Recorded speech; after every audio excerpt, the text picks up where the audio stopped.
অষ্টাবক্র মুনি, যার জন্ম থেকেই ৮টি অঙ্গ ছিল বাঁকা। কিন্তু আশ্চর্যের বিষয়, এই ৮টি অঙ্গ বাঁকার পেছনে তার কোনো জন্মগত রোগ ছিল না, ছিল এক অভিশাপ। সেই অভিশাপও তার পিতার থেকে পাওয়া। কিভাবে একজন পিতা তার সন্তানকে এরকম অভিশাপ দিতে পারে? আর কিভাবেই বা অষ্টাবক্র মুনি তার অভিশাপ কাটিয়ে একজন স্বাভাবিক মানুষে পরিণত হয় তার বিদ্যা ও বুদ্ধির দ্বারা? সেটাই আজকের ভিডিওতে আমরা জানবো। কারণ আমি সুস্মিতা আরও একবার চলে এসেছি আপনাদের সাথে আড্ডা দিতে এবং নতুন কিছু তথ্য শেয়ার করতে। তাই সঙ্গে থাকুন, দেখতে থাকুন। বক্রেশ্বর জায়গাটির সাথে অষ্টাবক্র মুনির জন্মকাহিনী জড়িয়ে আছে। প্রচলিত জনশ্রুতি অনুযায়ী এই জায়গাটি আগে জঙ্গলে পূর্ণ ছিল এবং এখানে হাতে গোনা কয়েকটি পরিবার ছাড়া কারোর বসবাস ছিল না। তখন এই জায়গাটির নাম ছিল দিহি। অষ্টাবক্র মুনির মায়ের নাম সুজাতা দেবী ও বাবার নাম কহর মুনি, যিনি বেদজ্ঞানে খুবই পারদর্শী ছিলেন। অষ্টাবক্র যখন মায়ের গর্ভে ছিলেন তখন তার বাবা তার মাকে রোজ বেদপাঠ করে শোনাতেন।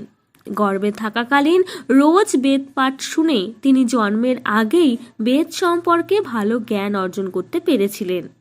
এই রকমই একদিন কহর মুনি তার স্ত্রীকে বেদ পাঠ করে শোনাচ্ছিলেন। তখন তার গর্ভস্থ সন্তান বলে ওঠে, বাবা, আমি আপনার থেকে প্রতিদিন বেদ পাঠ শুনে এই শাস্ত্রে জ্ঞান অর্জন করেছি।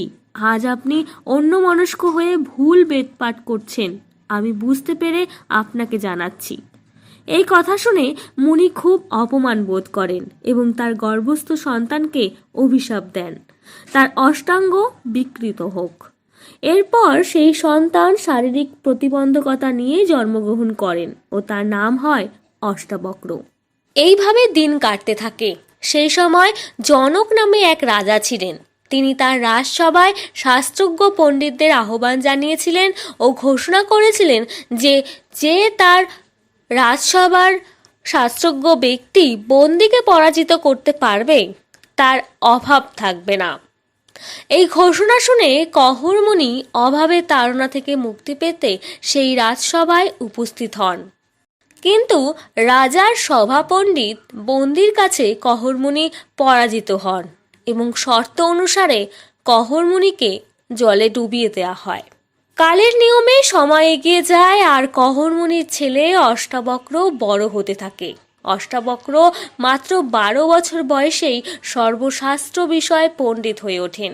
বড় হয়ে মা সুজাতার কাছে বাবার বন্দিদশার কথা শুনে অষ্টাবক্র সেই রাজার দরবারে উপস্থিত হয় এবং সভায় উপস্থিত সবাইকে তর্কে পরাজিত করে তার পিতা কহর মুনিকে বন্দিদশা থেকে মুক্ত করে আনেন।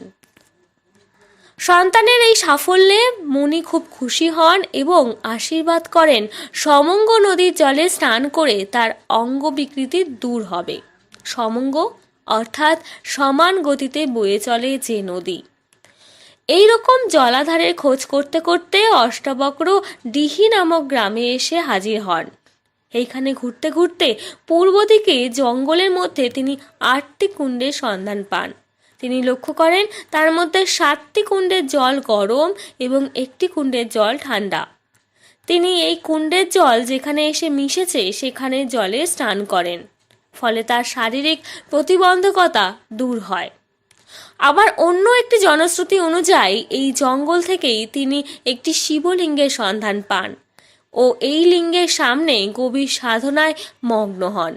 এইভাবে অনেক বছর তিনি শিবের কঠিন সাধনা করেছিলেন। তার উপর সন্তুষ্ট হয়ে মহাদেব তাকে শারীরিক বিকৃতি থেকে মুক্তি লাভের বর দিয়েছিলেন। পরে অষ্টাবক্রের নামানুসারেই সেই শিবলিঙ্গের নামকরণ হয় বক্রনাথ এবং দিহি গ্রাম বক্রেশ্বর নামে পরিচিতি পায়। এরকমই সব অজানা তথ্য জানতে অবশ্যই এই চ্যানেলটিকে সাবস্ক্রাইব করুন এবং আজকের ভিডিওটি যদি একটু ভালো লেগে থাকে তাহলে লাইক ও শেয়ার আর আপনার গুরুত্বপূর্ণ মতামত কমেন্ট করে জানান। ধন্যবাদ।